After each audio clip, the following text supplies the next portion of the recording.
Okay, this is a retake on a video that I just made.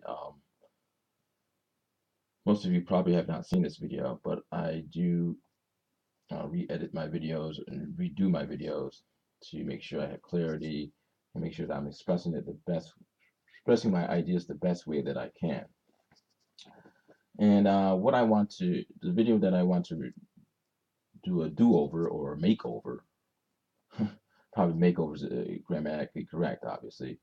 The video that I want to uh, revise by simply doing a retake is a response to this show on YouTube called Psychology in Seattle podcast. Um, Kirk Honda is a psychologist. He's the host, and his episode was sex, sexual attraction. Okay, you put that in your search engine, your YouTube search engine, and you should be able to find it.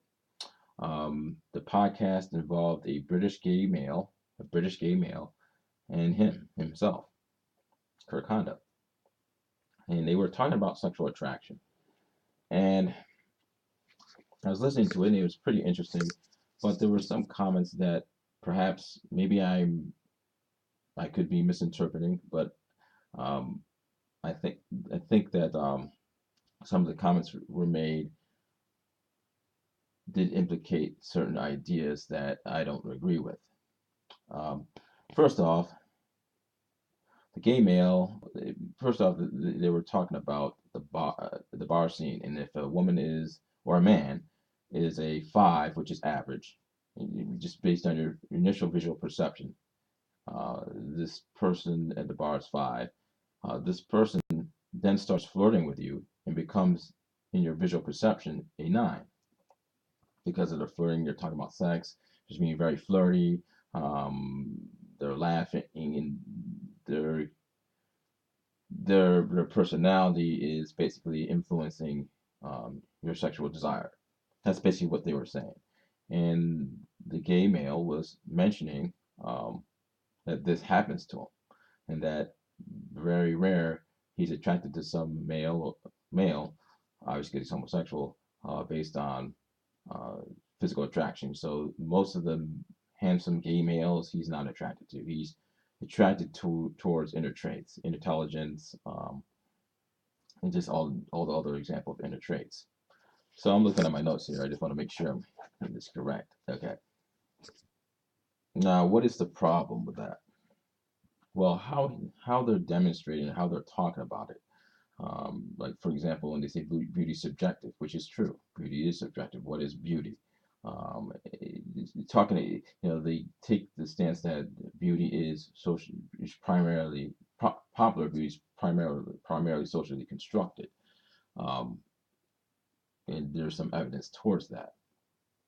But the examples that they're giving, when they talk about their experiences, okay, they're talking about their experiences as a means to send a subtle message that, well, it's it's your personality that is really sexy. It or should be sexy.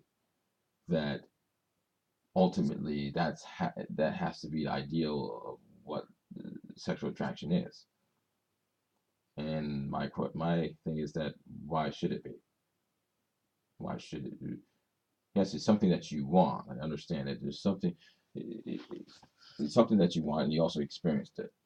But just because you want it, and definitely just because you experience it, because they definitely did talk about experiencing a five turning into a 10 based on flirtation. Okay, I won't. I'm intimating that they want it based on how they're talking. Obviously, want it, and everybody in some way probably wants it in some sense. But the notion, this experience that they're having, um, many people talk about this, and they try to when they're talking to people, or they're talking to a society that they perceive as shallow, that bases sexual attraction on physicality.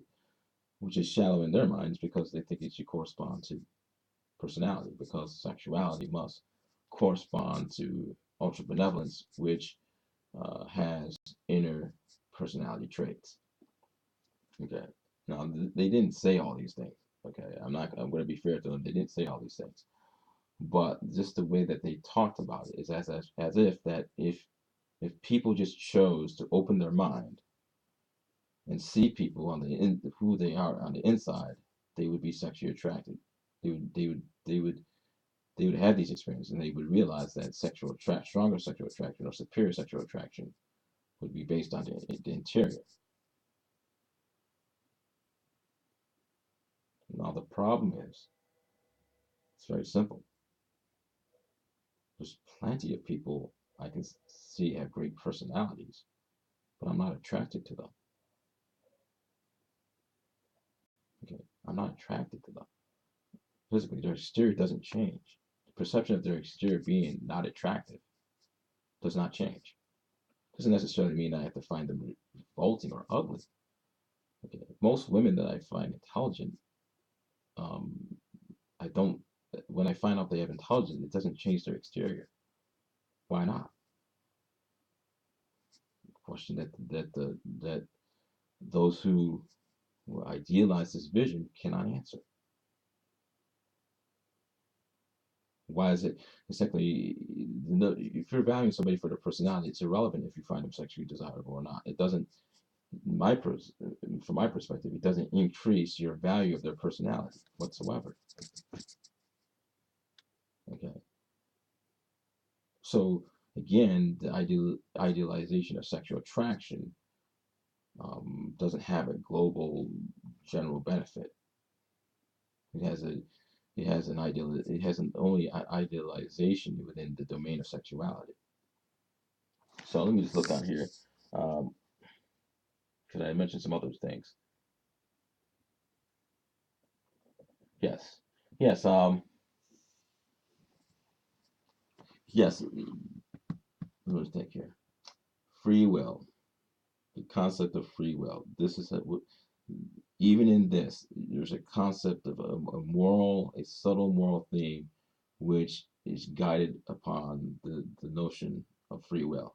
That their experience, what they experience. Um, um, Kirk Honda, and the gay male, with their experience of seeing, you know, what sexuality be an absolute interior personality trait or traits, um, somehow intimates in their brain that their experience is based upon a free will, a decision to look at, to broaden their horizons, to see beyond the exterior of that person and see how beautiful their personality is, and that personality is so beautiful that it generates a sexual charge. That again intimates that a sexual charge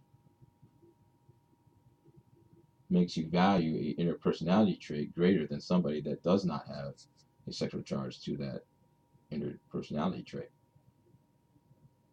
I'm not denying that a sexual charge can be generated by someone's inner personality. There's not really any reason why I would deny it. I mean, I don't, for the most part, unless it's a personality trait such as sweetness and it has a relative influence. Other inner traits like sense of humor and intelligence don't create a sexual charge in it. I mean, the most brilliant female minds, most of them I'm not attracted to, based upon my visual perception. Visual perception. That's not necessarily they're ugly, they're not revolting. It's just I don't have a sexual charge towards them. Okay, and sadly, if you find someone revolting, and you find out that they have a brain, you still may still perceive them as revolting to some degree. I wish that wasn't true, but that is true.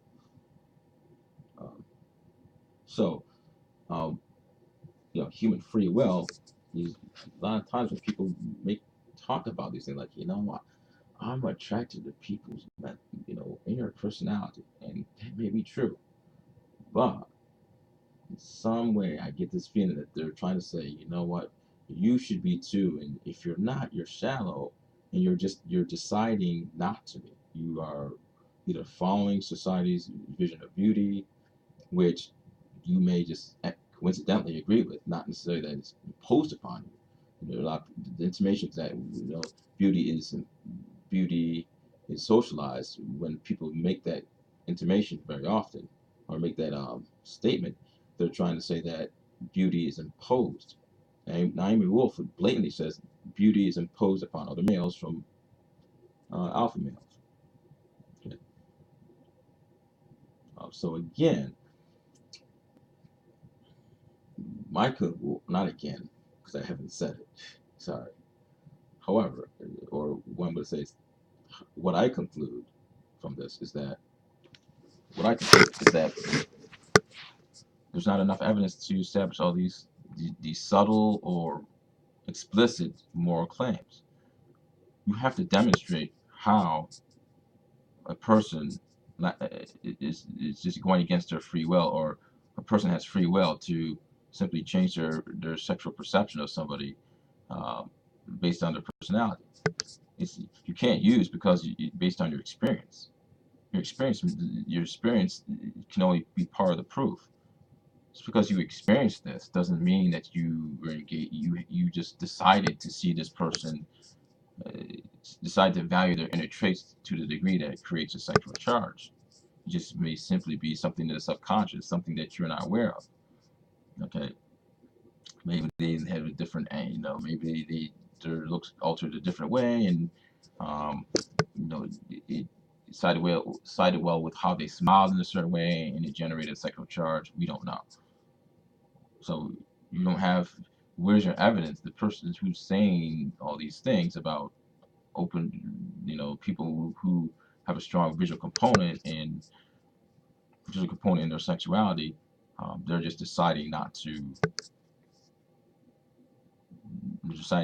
broaden their horizons and value the inner personality. First of all, you have to demonstrate evidence for that. Where's the evidence? The evidence is not based on your experience. Your experience is just simply your experience. Okay. I mean, for example, I listen to all types of music. Okay. There's people that listen to simply rap, listen to simply rock, or simply country. Now, the same mythology applies even in this domain, because people say, well, they're just not opening their mind. I mean, there's people that are like myself that can listen to music that's considered ugly and find it beautiful. They would say they're just not open up. They're not opening their mind. They're not giving the music a chance. How do you know this? Okay, let's say they listen to it and they still don't like it. Did they give it a fair chance? Well, that you have to know. Just because you listen to your music and you say that you're going to have an open mind doesn't mean that you can have one. You're talking about something that's a cognitive, invisible activity in your brain, and you're assuming that it has free will, that someone can decide to have an open mind or decide not to, just like that. Okay, we're talking about music. Now, people, I would say, even argue that it's even harder to. We're not talking. And keep in mind, I'm not talking about have an open mind to talk to somebody that's physically unattractive and not feel uncomfortable with their what you would what you would perceive outside of not knowing them to be revolting. Okay, I mean, there's people that you may look at initially and say, unfortunately, you say, they're not easy on the eyes. I really don't want to think that, but they're not easy on the eyes. And then when you get to know them, you, you don't think about their exterior as much. But once you look at them again outside of the context, you still see them as their features disturb you. Okay, it's only when you interact with them and their personality shows, then the features, you start to not pay attention as much to the features. It starts to lessen. Okay, so again, that example, I would challenge those who defend or try to say, make the claim that everybody can find somebody on the inside sexy. How come that happens? Is that a choice? Okay, so that's basically about all I have to say about that podcast. It was a pretty interesting podcast. Um, but when I hear themes like that, when people discuss themes like that, I start to get a little defensive. So you can post your comments, agree or disagree, and I will read them and take them into consideration. Thanks a lot.